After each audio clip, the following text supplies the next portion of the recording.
Tapi ingat, siapapun hari ini yang kemudian mendapatkan ujian dari keluarga, ingat Allah kalau menutup satu pintu, Allah akan buka pintu-pintu yang lain dalam kehidupan kita. Sabar saja. Apa yang kita ambil? Ya ambil kasihnya Ibrahim.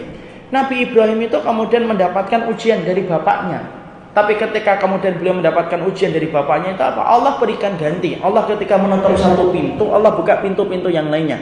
Apa pintu yang dibukakan oleh Allah kepada Nabi Ibrahim? Allah berikan pengganti. 2 anak yang menjadi seorang Nabi dan seorang Rasul. Siapa? Ismail dengan Ishak. Ya kan? Ishak kemudian turun ke Isa, Ismail turun kepada Nabi Muhammad. Itu keluarga Nabi, keluarga Rasul. Keluarga para Nabi itu keluarganya Nabi Ibrahim. Maka ujungnya itu semuanya ke Ibrahim. Masya Allah. Jadi di situ kita mendapati, masih poin yang pertama adalah kalau Allah nutup satu pintu, Allah itu akan bukakan pintu-pintu yang lain. Cuma sabar saja. Nunggu keputusan dari Allah ketika kemudian Allah sedang memberikan satu kesulitan ketika menutup satu pintu. Ya, Nabi Ibrahim ketika diuji dengan bapaknya, Allah tutup. Dia tidak bisa mendai bapaknya, tapi Allah bukakan pintu yang lainnya. Allah berikan kepadanya anak-anak yang salih dan kemudian menjadi nabi dan pengganti dan penerusnya dari dakwah yang disampaikan Ibrahim. Sama dengan Muhammad. Rasulullah itu diberikan oleh Allah juga ujiannya sama, dikasih. Yaitu kemudian ujiannya itu siapa? Pertama kali yang langsung berkata dengan keras kepada Nabi Muhammad, Abu Lahab. Ya, yang bernama siapa? Abdul Uzza bin Abdul Muttalib. Abdul Uzza bin Abdul Muttalib itu nama aslinya Abu Lahab. Dia disebut dengan Abu Utaibah. Abu Utaibah itu wajahnya memang berseri-seri, rambutnya panjang dikuncir. Makanya ketika dikumpulkan di padang itu, kemudian di bukit, maka kemudian Rasulullah mengatakan, maukah aku beritahukan kalau kalian bahwasanya di belakang kalian itu ada sebuah musuh yang siap menyerang kalian, kalian percaya ataukah tidak? Lalu kemudian para orang Quraisy mengatakan, ya, tidak pernah kami mendapati engkau itu berdusta. Lalu kemudian Nabi mengatakan, ini andartukum min adzabin alim. Saya memperingatkan kalian dari adab yang pedih. Langsung Abu Lahab berkata apa? Tabban laka ya Muhammad alihada jama'tana. Sambil mengibaskan tangannya, alihada jama'tana ya Muhammad. Orang kafir itu Pak kalau benci sama orang muslim, ya dengan matanya, ya dengan tangannya. Dia mengibaskan tangannya, makanya kemudian Allah langsung turunkan tabbat yada Nabi Lahab. Ketika Nabi Muhammad mendapatkan ujian, yaitu adalah pamannya, Allah sediakan kepadanya sebuah pengganti. Siapa penggantinya? Khadijah. Makanya antum pernah dapati bagaimana seorang istri yang sangat sabar kecuali Khadijah, Pak. Tidak ada orang yang paling sabar menemani Nabi kecuali Khadijah. Makanya Nabi tidak bisa melupakan besarnya cinta beliau kepada Khadijah. Pemenang hatinya Nabi itu Khadijah. Seorang wanita yang luar biasa, yang kemudian menemani Nabi.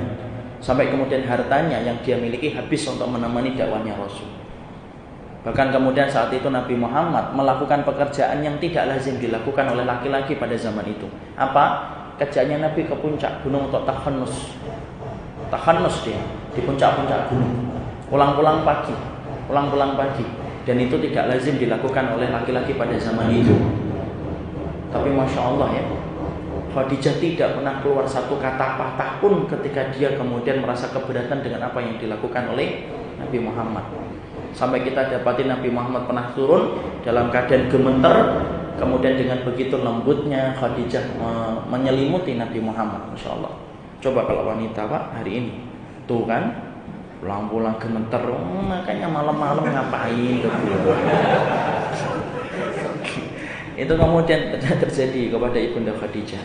Makanya Ibunda Khadijah itu sampai kemudian diberikan oleh Nabi sebuah kabar gembira, diberikan sebuah rumah, dan rumah yang diberikan oleh Allah kepada Khadijah, rumah yang terbuat dari mutiara dan permata, dan Allah jadikan rumah itu tenang. Kenapa ada kata tenang pada rumah yang Allah berikan kepada Khadijah?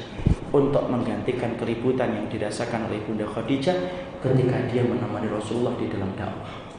Karena setelah dakwah jahriyah, orang itu pada datang ke rumahnya Rasul, buka pintu, tutup pintu, buka pintu, tutup pintu. Dan tentunya kita paham, wanita itu kan rumah istananya itu rumah. Tapi Khadijah betul-betul tidak pernah merasa keberatan dengan apa yang dilakukan suaminya. Di situ kita pelajari apa-apa. Ketika Allah menutup satu pintu, Allah buka pintu-pintu yang lainnya. Allah sulitkan Ibrahim dengan bapaknya, Allah mudahkan Ibrahim dengan putra-putranya. Allah sulitkan Muhammad dengan pamannya, Allah jadikan penggantinya yaitu adalah Khadijah. Makanya kalau kita hari ini mendapatkan ujian dari keluarga, pahami sesungguhnya ujian dari keluarga kita, sesungguhnya kalau kita sabar pasti ada penggantinya.